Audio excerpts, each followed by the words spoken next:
কাতারের আমির Sheikh Tamim bin Hamad Al থানির নেতৃত্বে বাংলাদেশ সফররত দেশটির উচ্চ পর্যায়ের প্রতিনিধি দলের সঙ্গে বৈঠক করেছেন প্রধানমন্ত্রীর বেসরকারি শিল্প ও বিনিয়োগ বিষয়ক উপদেষ্টা, বাণিজ্য প্রতিমন্ত্রী ও বিসিসিআই সভাপতি।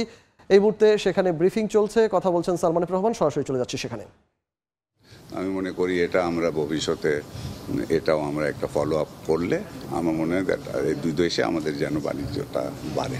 স্যার, অন ক্রেডিটে জ্বালানি তেল নেওয়ার ব্যাপারে একটা আলোচনা আসছে, এরকম কোনো কিছু কি এক বছরের অন ক্রেডিটে জ্বালানি তেল অনেক বেশি নির্ভর তাদের? না না, সেটা তো হলো এনার্জি মিনিস্ট্রির সাথে যেটা হবে। আমরা আজকে তো আপনার কমার্স মিনিস্ট্রির সাথে ট্রেড অ্যান্ড কমার্স, বিনিয়োগ, ব্যবসা বাণিজ্য নিয়ে কথা বলেছি। জ্বালানি নিয়ে আমরা কোনো কথা বলি নাই।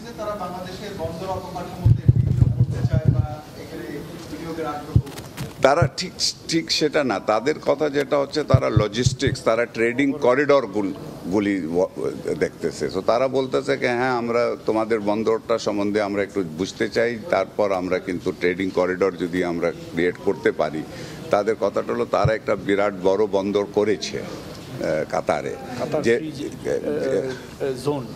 জোন শুধু না, বন্দরটা করেছে। বন্দরটা তাদের কথাটা হলো সেটা আন্ডার ইউটিলাইজড আছে।